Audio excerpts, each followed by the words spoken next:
Boss Token is on fire. We out here on the water.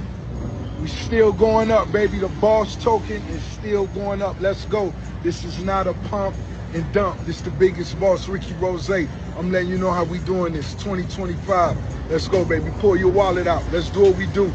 Let's go all the way up. I repeat, it's not a pump and dump. Boss Token right now. Let's go. The address is in my bio.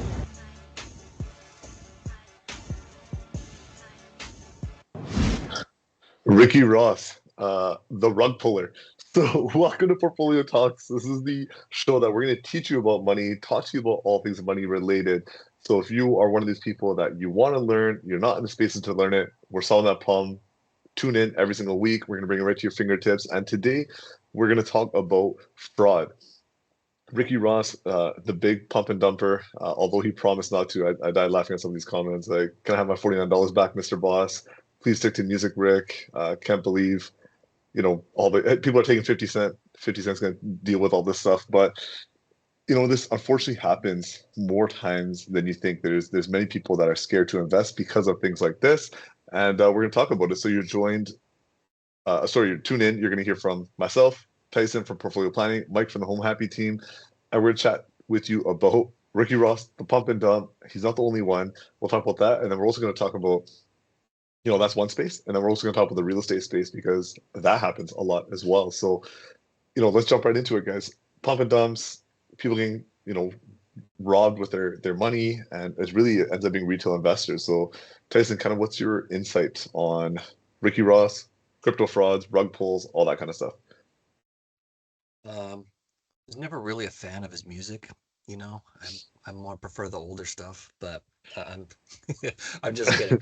So, unfortunately, these celebrity coins and these meme coins that come out, there's not a lot that's backing them. And so, like from a traditional investment advisor point of view, is we look at what's the business that you're investing in. And with some of these like meme coins and other things, there's no exchange of value.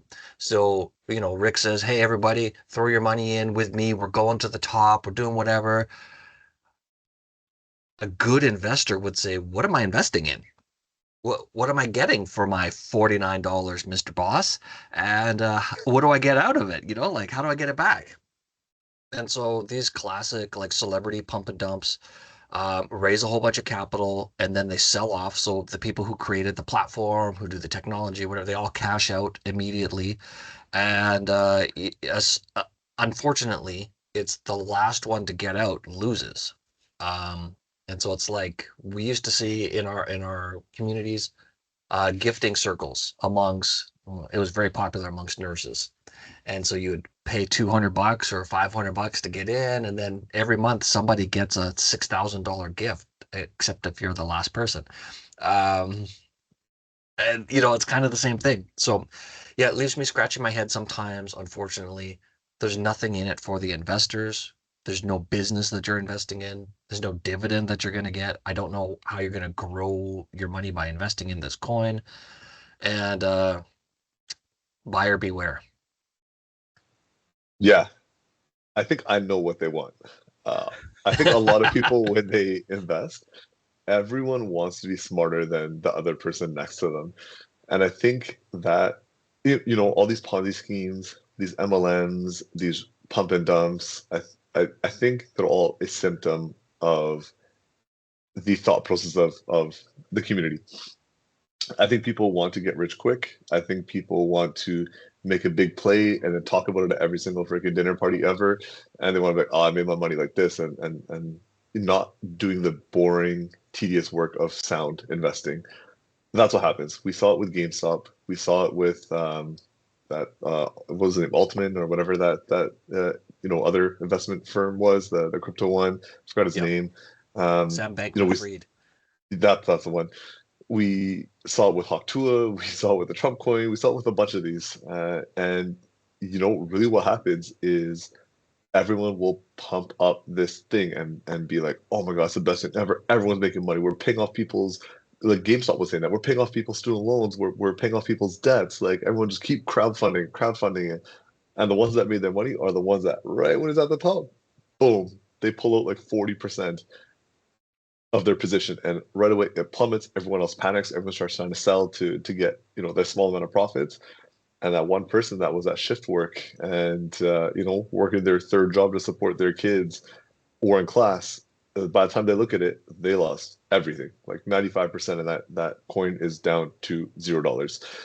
So it's unfortunate. The problem with these pump and dumps is people need to realize is by the time you've heard of it, it's probably too late. It's usually the very first people that get in there, and they'll be on these Discord chats, they'll be on all this other stuff, and be like, "This is the move. I made so much money on this already." Generally speaking, sure, I'm sure there's anomalies out there, but generally speaking, by the time you hear about any of this stuff, it's going to be too late. And these investments never work. We have so many people that signed on with us afterwards and be like, "Oh, I was a great DIY investor. I'm killing it."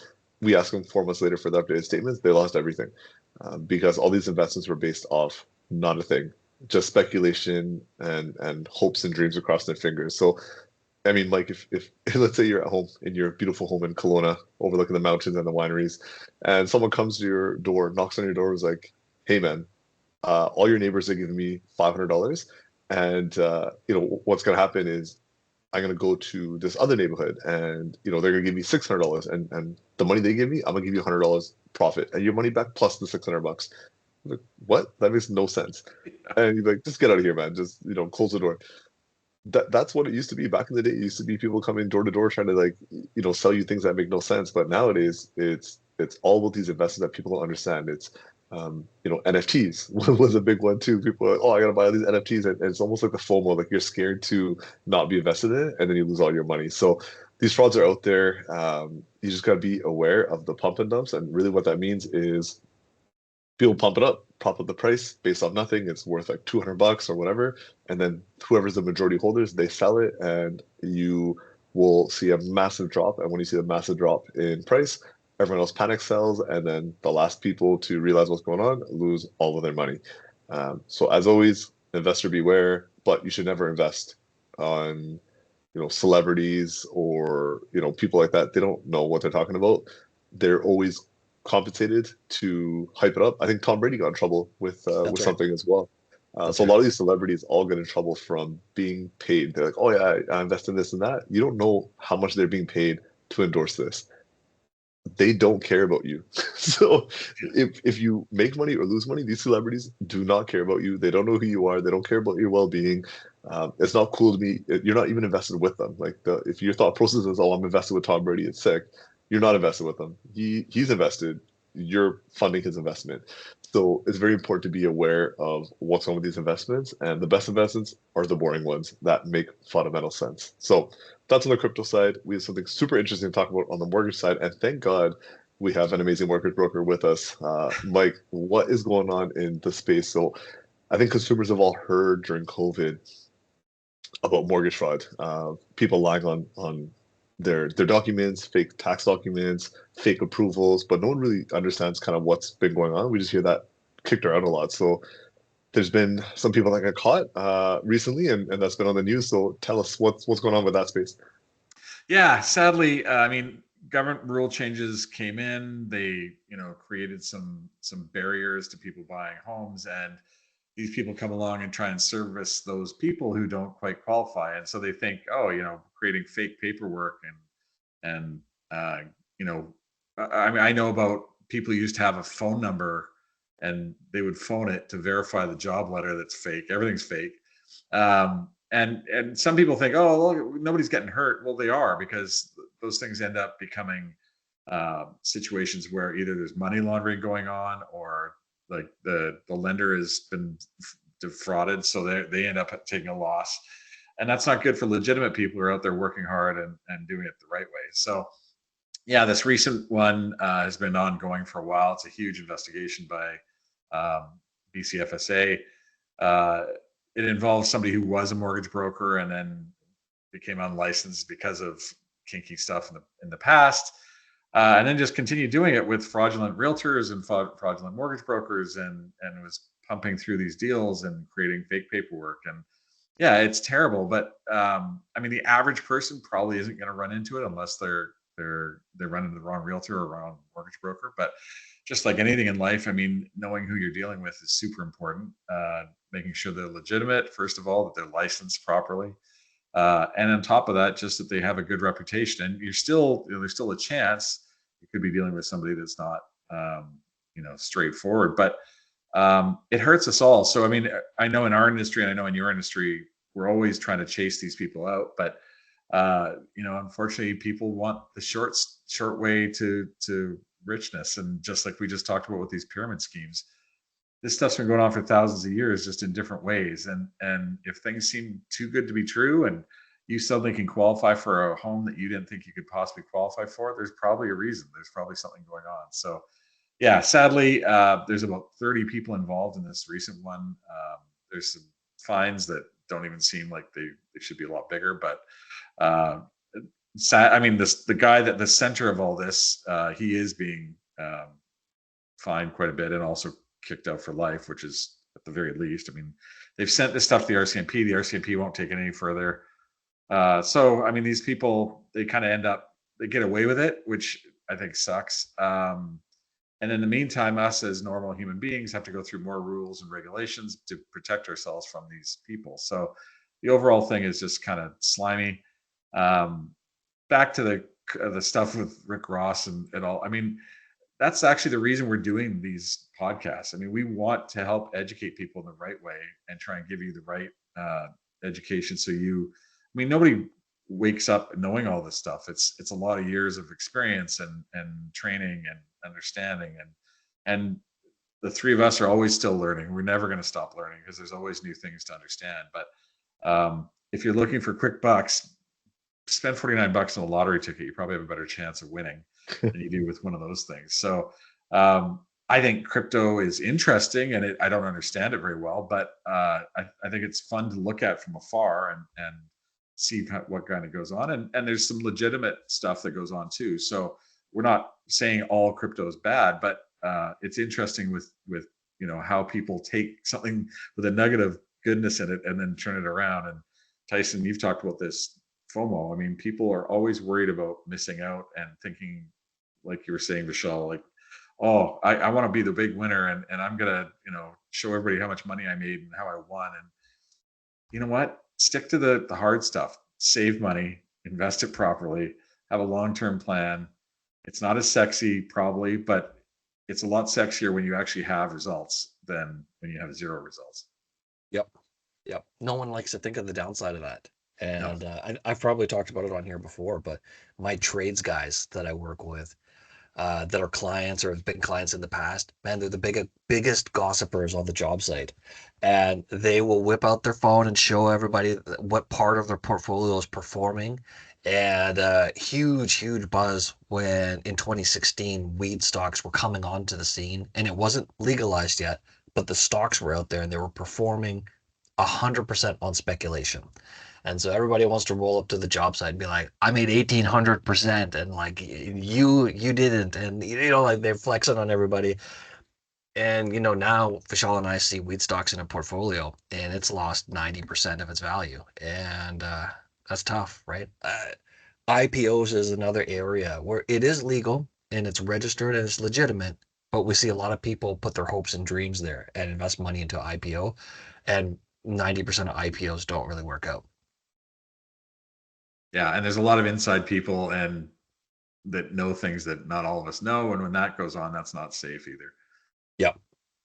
Yeah, IPOs get a ton of rug pulls. Like we see that all the time, where people are sold, oh, I don't know, this person's like working in manufacturing for many years. He knows kind of what's going on, and then they invest in it, and they're like, yeah, it's gonna be 2 years you're gonna get your money back plus the 40% returns.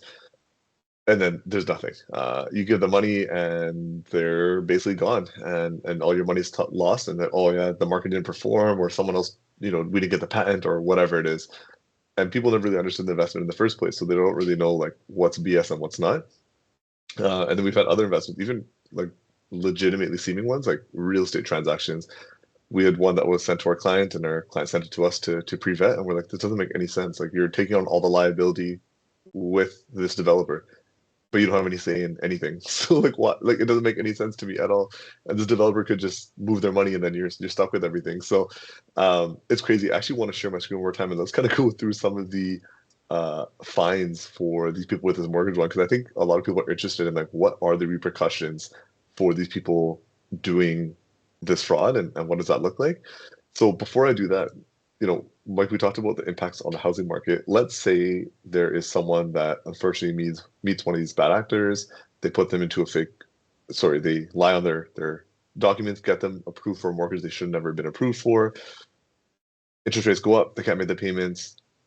What happens to the end user, the customer that bought the house, that maybe was an honest person, just didn't really know the system? What happens to that person if they can no longer make their payments? Well, a lot of the system is built to make sure you can withstand some changes in rates, and they didn't do that. So they're already in trouble when they got the current payment. And if that payment goes up, then they're in deeper trouble. And generally they're going to get foreclosed on, lose whatever money they might have put down on the property, ruin their credit. And then the lender is going to take the house and foreclose and sell it, and it fire sales. So, it's not good for the neighbors who have somebody who bought the house and now it's going to get sold for less than it's probably worth, or not as much as it could be. The person's out on the street. They don't have a place now. They have bad credit. There's just a lot of nasty things that can happen. And instead of buying that house, if they bought a condo because that's what they could have afforded, probably most of those things wouldn't have happened.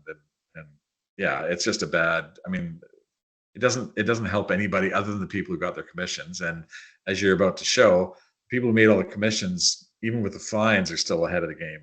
Then, Yep. It doesn't really, the fines don't hurt them very much. Not at all. And we'll show you that in a second. But let's say, for example, someone bought a house that they shouldn't have been buying, down payment $200,000, interest rates go up, they can't make these payments anymore, they foreclose on the home, they lose that $200K, correct? Yeah, there's a chance they'll get some of their equity back, but it depends on, the judge will say to the lender, okay, we're going to let you foreclose on this property. You now have judgment. This is how much the mortgage is. Here's the accrued interest and all the costs of the lawyers and all plus, plus, plus. That 200,000 is going to run out pretty quickly, and then they're going to sell it in like 30 days as opposed to taking their time selling it. So yeah, if you end up with anything, it'd be amazing. And in all likelihood, you're also going to end up with a bad credit rating, and not have much to say for any of it. Yeah, so well said. So now you can see the repercussions for the end user, the person that wanted to buy a home. Let's talk about the repercussions for the fraudsters. So basically going through here, as Mike said, more than 25 people were involved in this elaborate scheme, and more than $500 million in mortgages, which is crazy. So we talked about the main person here, and they were involved in 875 files between 2009 to 2018, which generated nearly $6 million in referral fees, commissions. So basically he made $6 million. The question is, what's the fine? And I think we have it here, penalties and licenses. So keep in mind he made $6 million? Yeah, $6 million. Where is the fine here? I think this goes through a couple of them. So yeah, okay. So this is one of the realtors had to pay $50,000 in disciplinary penalties. That's like commission on one home. This other realtor had to pay $75,000 commission on a couple homes. All good. They walk away fine. Some of them were undisclosed. Some of them had consent orders that they don't, cancel their licenses. They're not allowed to do real estate anymore, which is good. There's the broker. That part right there. Right here, right? $50,000. Yeah, look at that. $50,000. Nothing. On $500 million in mortgages that we don't know how much exactly he did, but crazy. $50,000's not a big cost for that. So basically, from the rug pullers, Rick Ross, who knows how much money he made in crypto? For these ones, they make almost $500 million. Who knows? $500,000. Who knows like how much they actually make? And they get fined $50,000. Nothing. Barely even a slap on the wrist. There was another realtor here who had to pay $130,000 and surrender her license. So that's pretty much what it looks like. Is all right. You can commit the fraud. You can give away your license, which you could say that they weren't even realtors to begin with or brokers to begin with, so that's fine. And they pay like a small percentage of the commissions that they took. All good, right after the sunset, and do other stuff. And just so you know, that 50 grand doesn't mean they paid it. It means that's what they've been charged to pay. Yeah. And they could easily go bankrupt if they wanted or disappear. And the government doesn't necessarily get paid the $50,000 fine. So Yep. yeah, you get paid a whole bunch of money and then there's no consequence. You don't go to jail and you just don't keep doing it. That's all they're trying to stop you from doing. And Yep. quite honestly, some of these people are probably still doing it because why wouldn't they? They just keep going. Yep, they move to a different industry, and these people usually are not first-time offenders, so they'll probably have all their assets under other people's names and things of that type. So it's unfortunate that, once a liar, always a liar. Once a fraudster, always a fraudster. Once a schemer, always a schemer. You wouldn't be able to take Madoff out of jail and be like, all right, Bernie, here's a hedge fund, go run it legitimately this time. He's going to go right back to a Ponzi scheme. So a lot of people have the same thing. So as Mike said, the purpose of this episode is really to educate you all on being aware that there, as many good investments and sound investments that are out there, there's probably more fake ones or rug pulls or people trying to sell you a dream to really get money from them because they know there's no real repercussions out there. So you got to build your own fence of protection around you, your money. You're the one that goes into work every single day. You're the one that trades your time for money that's away from your family, away from your kids, away from your loved ones in order to earn that paycheck. And when you go to invest it, you want to make sure that you're investing it in things that are legitimate, things that make sense, and things that will actually put money in your pocket as opposed to these liars and these cheaters, because there are not really protections out there for you, as you can see. Even if they do get caught, there's not really many repercussions for them. So I think in closing, that's all I wanted to say. Anything, Mike, for you guys to close off with?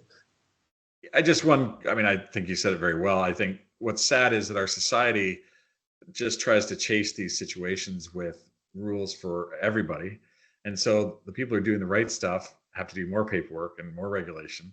The bad people get a slap on the wrist and off they go. And that's disappointing. I mean, we want to protect the public from people like this. Absolutely. And I think it should be like, hey, you do this, you go to jail for 5 years, because then you're going to think about whether I really want to lie on a piece of paper or not. And sadly, there's a whole bunch of examples in our society about, the average mortgage broker investment person now has to do tons of paperwork and things to try and protect the things that we're doing legitimately already. And the bad people don't care about the paperwork. They're going to do whatever they want. So, yeah. Yep. I concur. Boring is good, everybody. Slow growth, old school, boring is good. Just because it's not as exciting doesn't mean it's not going to work for you. Yeah. Yep, absolutely.